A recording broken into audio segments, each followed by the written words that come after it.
तारों से फूटे वासंती स्वर।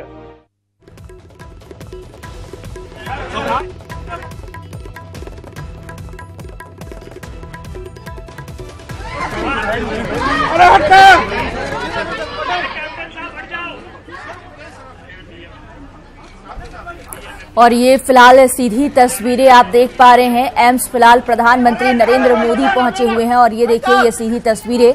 लगातार अटल बिहारी वाजपेयी की तबीयत जो है वो बिगड़ती जा रही है, उनकी हालत नाजुक बनी हुई है। कल पीएम पहुंचे थे और आज एक बार फिर इस वक्त ये सीधी तस्वीरें आप देख रहे हैं जब प्रधानमंत्री नरेंद्र मोदी अटल बिहारी वाजपेयी की सेहत के बारे में जानने के लिए एम्स पहुंचे हैं। किस तरह से यहाँ पर हलचलें काफी ज्यादा नजर आ रही है। एक बात जो बार बार लोगों के जहन में ये कौंध रहा है कि अटल बिहारी वाजपेयी ठीक रहें, उनका स्वास्थ्य जो है वो जल्द से जल्द ठीक हो जाए, ये कामना की जा रही है। लेकिन किसी भी अप्रिय घटना को, अप्रिय जो समाचार है वो सुनना ना पड़े, लोग इसकी कामना कर रहे हैं। और फिलहाल जिस तरह से हलचलें बढ़ी हुई हैं, ऐसे में तमाम लोग सशंकित हैं। ये आपको तस्वीरें दिखा रहे हैं। एम्स फिलहाल पीएम मोदी पहुंचे हुए हैं। अटल बिहारी वाजपेयी की तबीयत कैसी है ये जानने के लिए 24 घंटे में ये दूसरी बार प्रधानमंत्री नरेंद्र मोदी यहां पहुंचे हैं। इससे पहले कई दिग्गज लगातार अटल बिहारी वाजपेयी के स्वास्थ्य का हाल जानने के लिए एम्स का रुख करते नजर आए। कल शाम से ही हलचलें काफी ज्यादा बढ़ी हुई क्योंकि 24 घंटे में अटल बिहारी वाजपेयी की तबीयत बहुत ज्यादा बिगड़ गई।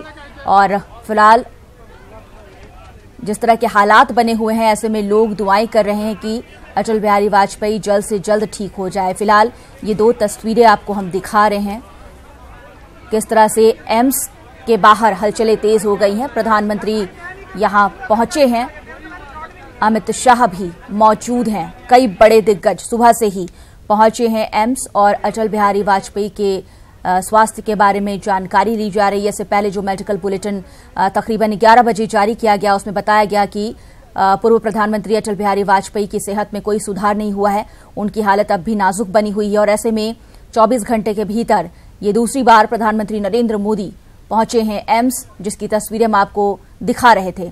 फिलहाल हलचलें जिस तरह से तेज हो गई हैं, ऐसे में अब लोग एक बार फिर ये जानना चाहते हैं कि अटल बिहारी वाजपेयी की तबीयत कैसी है। ये देखिए तस्वीरें आपको लगातार दिखा रहे हैं।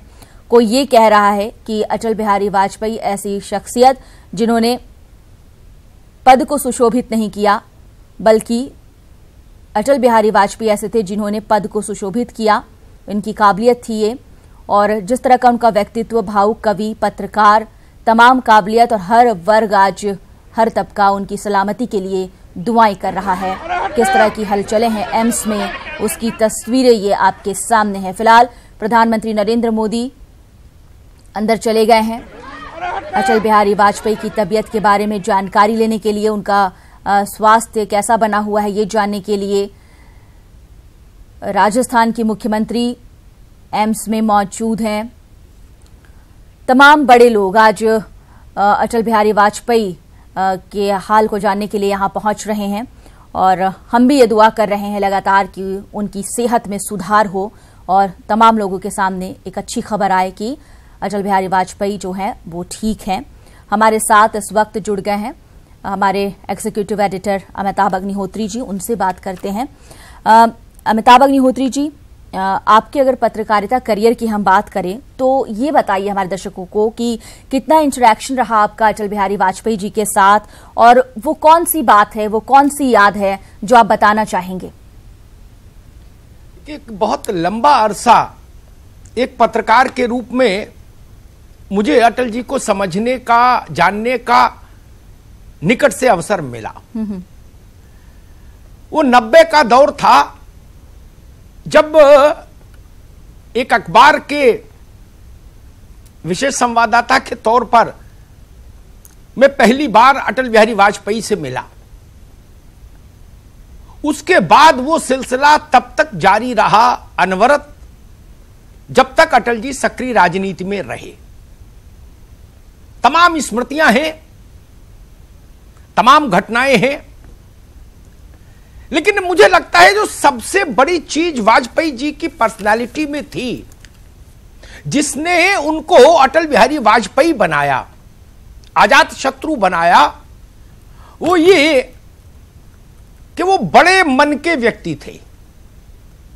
मैंने 15 से 20 सालों के अपने संपर्क और संवाद के काल में वाजपेयी जी के साथ उनको कभी छोटे मन का नहीं पाया। यह सबसे बड़ी खूबी थी। और भारतीय राजनीति के आज के संदर्भों में अगर आप देखें तो यह सबसे दुर्लभ विशेषता थी। पक्ष का हो, विपक्ष का हो, तटस्थ हो, कोई हो, वाजपेयी जी का मन सबके लिए बड़ा था। उनके मन के द्वार सबके लिए खुले थे। मुझे याद है एक बार मैं वाजपेयी जी के साथ बैठा था, वो 6 रायसीना रोड पर रहते थे, तो कृष्णकांत जी का फोन आया। मदन लाल खुराना की सरकार थी दिल्ली में, उन्होंने किसी सड़क का नाम किसी के स्मृति में करने के लिए वाजपेयी जी से अनुरोध किया। वाजपेयी जी ने उनसे कहा कि आपने खुराना जी को कह दिया। उन्होंने शायद कहा कि हां। तो वाजपेयी जी ने उत्तर दिया कि कृष्णकांत जी, मैं बोलूं या आप बोले एक बात है, आपने कहा तो हो जाएगा। ये एक उनका काम करने का तरीका था, सबको साथ लेके चलने का। अपने सहयोगियों में भी वो इसी ढंग से काम करते थे। मोदी सरकार में एक मंत्री हैं, वो एक बार उनसे उलझ गए पार्लियामेंट्री पार्टी की बैठक में। उनको लगा कि अब शायद विदाई हो जाएगी, वाजपेयी जी से उलझ गए और अगले सुबह वाजपेयी जी ने उनको बुलवा के उनके प्रमोशन की सूचना उनको दे दी। राज्य मंत्री से वो कैबिनेट मंत्री प्रमोट कर दिए गए। ये अटल जी के काम करने का तरीका था। मुझे याद है कारगिल का युद्ध चल रहा था। भारत एक विशेष किस्म की मानसिक स्थिति से गुजर रहा था। देश में आक्रोश था, गुस्सा था। वाजपेयी जी भी हतप्रभ थे। उससे पहले वो बस लेकर गए थे पाकिस्तान। ट्रैक टू डिप्लोमेसी भी फेल, सीधी डिप्लोमेसी भी फेल। भारत को लग रहा था पाकिस्तान ने धोखा दिया। देश भर में और भाजपा के भीतर भी यह राय बड़ी हो रही थी कि भारतीय सेना को एलओसी क्रॉस करनी चाहिए। खैर उसके बाद कुछ परिस्थितियां बदली। भारत की सेना ने शौर्यता का प्रदर्शन किया। तमाम जगहों पर कारगिल, द्रास, बटालिक, इन तमाम इलाकों में पाकिस्तानी घुसपैठियों को, उनकी सेना को धूल चटाई। तो उससे परेशान होकर नवाज शरीफ गए वॉशिंगटन। विल क्लिंटन साहब उस वक्त अमेरिका के राष्ट्रपति थे। और यह बाद में यह घटना मुझे ब्रजेश मिश्रा जी ने बताई, जो वाजपेयी जी के राष्ट्रीय सुरक्षा सलाहकार थे, उनके मित्र भी थे, उनके भरोसे के भी थे। वहां उन्होंने क्लिंटन से कहा कि भाई कोई रास्ता निकलवा दीजिए, अब जो हो गया सो हो गया, गलती हो गई। क्लिंटन ने वाजपेयी जी से संपर्क किया और आग्रह किया कि क्या आप वॉशिंगटन आ सकते हैं ताकि दोनों लोगों की बैठकर बात हो जाए, भारतीय प्रधानमंत्री और पाकिस्तानी प्रधानमंत्री। अटल बिहारी वाजपेयी ने उत्तर दिया कि बिल क्लिंटन के न्योते पर अटल बिहारी वाजपेयी तो कहीं भी आ जा सकता है, लेकिन युद्ध के बीच में भारत का प्रधानमंत्री युद्ध के विषय पर वार्ता करने के लिए अमेरिका नहीं आ सकता। यह वाजपेयी जी की दृढ़ता भी थी। वो जहां फूल के समान कोमल हृदय रखते थे, वहीं दृढ़ता भी रखते थे। मुझे याद है अक्सर वाजपेयी जी एक बात कहा करते थे। वो कहते थे कि भाई लोकतंत्र 49-51 का खेल नहीं है अग्निहोत्री। इसका आशय उनका होता था कि विधानसभा हो, लोकसभा हो, राज्यसभा हो, इसमें प्रतिपक्ष को भी सुना जाना चाहिए, सम्मानपूर्वक साथ लेकर चलना चाहिए। वाजपेयी जी कहते हैं कि भाई ये 49-51 का जो खेल है, ये अविश्वास प्रस्ताव, विश्वास प्रस्ताव, वित्त विधेयक, इन अवसरों पर तो ठीक है, अन्यथा तो सदन में सबकी भागीदारी होनी चाहिए। और शब्दों की मर्यादा इस कदर थी वाजपेयी जी में, मतलब आज तो हम लोग सोच भी नहीं सकते कि जो वाजपेयी जी जिस ढंग की शब्दावली का इस्तेमाल करते हैं पार्लियामेंट में जब वो रहे। मुझे एक अवसर याद है, एक बार चंद्रशेखर जी ने कुछ कह दिया। वाजपेयी जी और चंद्रशेखर जी के रिश्ते बहुत अच्छे रहे, दोनों में बड़ी आत्मीयता रही। अटल जी सहमत नहीं थे चंद्रशेखर जी से, खड़े हुए और अटल जी ने कहा कि मुझे खेद है कि मैं आदरणीय चंद्रशेखर जी की विचार से खुद को सहमत नहीं कर पा रहा। कहने का लहजा देखिए, ये मेरे ख्याल से लखनऊ की तहजीब उनके जहन में बसती थी। एक ऐसे एक अवसर और भी याद आता है, गुजरात में गोधरा कांड हुआ, उसके बाद दंगे हुए, संसद में उसकी तपिश दिखी। बहुत दिनों बाद मुश्किल से जब लोकसभा चली तो श्रीमती सोनिया गांधी उस वक्त नेता विपक्ष थी, वो खड़ी हुई। सोनिया जी ने कहा कि गुजरात में जेनोसाइड हो गया, यानी नस्लीय उन्मूलन हो गया, और तमाम आरोप उन्होंने लगाए सोनिया जी ने नेता विपक्ष के तौर पर जो उनको कहना था। और उसके बाद जब प्रधानमंत्री खड़े हुए अटल बिहारी वाजपेयी, तो वाजपेयी जी ने क्या कहा? वाजपेयी जी ने कहा कि नेता विपक्ष ने अभी एक शब्द का इस्तेमाल किया जिसका अर्थ होता है नस्ली उन्मूलन,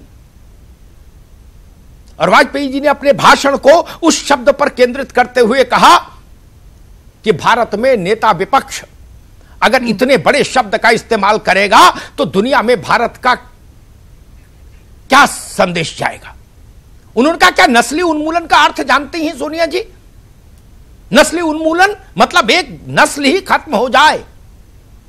उन्होंने कहा, ये मैं मानता हूं कि वहां दो दुखद घटनाएं घटी, लेकिन नस्ली उन्मूलन कहना यह भारत का अपमान करना है। तो ये जो उनकी एक शैली थी, एक तरीका था। एक मुझे और भी बड़ा अवसर याद आता है, नई पीढ़ी के लोगों को वाजपेयी जी को समझने में इस बात से भी मदद मिलेगी। एक बार भारत की आजादी के 50 वर्ष हुए जब, तब संसद के दोनों सदनों की एक संयुक्त बैठक हुई। हम लोग भी थे पत्रकार के नाते वहां आमंत्रित। वाजपेयी जी खड़े हुए और भारत की प्रगति पर बात हुई। इस बात को आज के संदर्भों में देखिएगा तो बहुत महत्वपूर्ण बात उन्होंने कही। उन्होंने कहा कि अगर मैं ये कहूं कि 50 वर्षों में भारत ने उन्नति नहीं की, तरक्की नहीं की, प्रगति नहीं की, शिक्षा, स्वास्थ्य, खाद्यान्न, हर क्षेत्र में बुनियादी ढांचा, तो ये देश के 100 करोड़ लोगों के पुरुषार्थ का अपमान होगा। ये किसान का अपमान होगा, मजदूर का अपमान होगा, अध्यापक का अपमान होगा, कारोबारी का अपमान होगा। उन्होंने कहा, ये नहीं कह सकता मैं कि देश ने तरक्की नहीं की। बहुत अहम जानकारी ये आप दे रहे हैं अमिताभ अग्निहोत्री जी। हम आगे भी इस पर चर्चा बढ़ाएंगे। फिलहाल हमारे साथ हमारे दो सहयोगी भी जुड़े हुए हैं। ऋषभ मणि हमारे साथ लखनऊ से, शंकर आनंद दिल्ली से हमारे साथ जुड़े हुए हैं, एम्स के बाहर मौजूद हैं, उनके पास कुछ अपडेट भी है। शंकर आनंद, प्रधानमंत्री यहां पहुंचे हुए हैं, थोड़ी ही देर में एक बार फिर से मेडिकल बुलेटिन जारी होने वाला है, अपडेट दीजिए।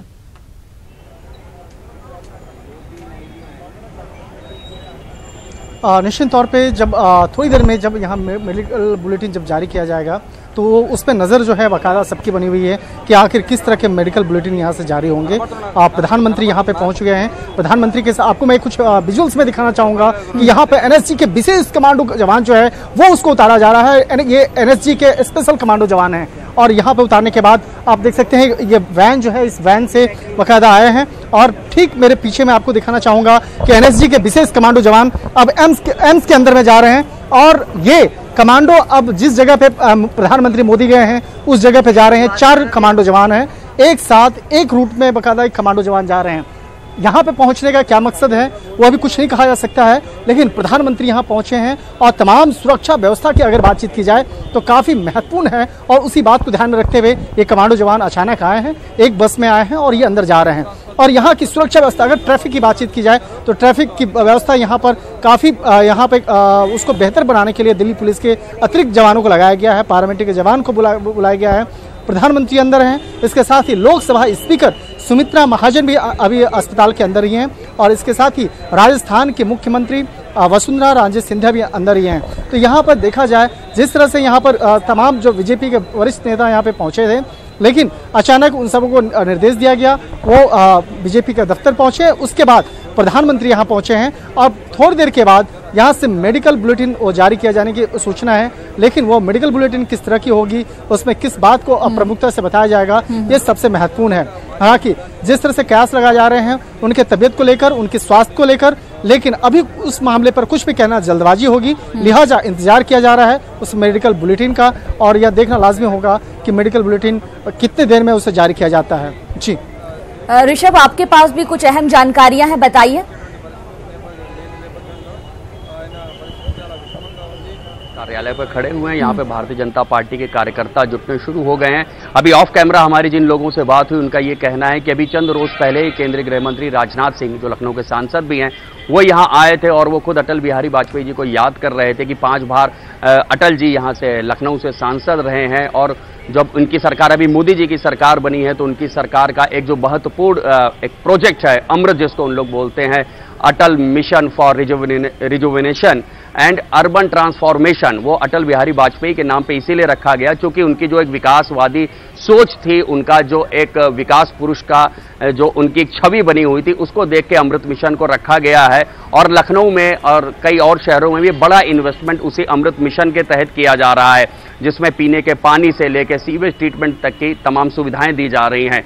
और जो यहाँ नेताओं से हमारी बात हुई, उनका ये कहना था कि खुद राजनाथ जी उस वक्त की अटल जी की सरकार की बात कर रहे थे कि जब अटल जी की सरकार बनी थी तब उनका जो व्यक्तित्व था, उनकी जो सोच थी, वो उदारवादी थी, वो लेके चल रहे थे। जो भी इकोनॉमिक रिफॉर्म्स उस वक्त मनमोहन जी की सरकार कर रही थी, उसको जब वित्त मंत्री थे मनमोहन जी, तो उसी इकोनॉमिक रिफॉर्म्स को भी उन्होंने फॉलो किया। तमाम पीएसयूज के डिसइन्वेस्टमेंट की बात हो रही थी।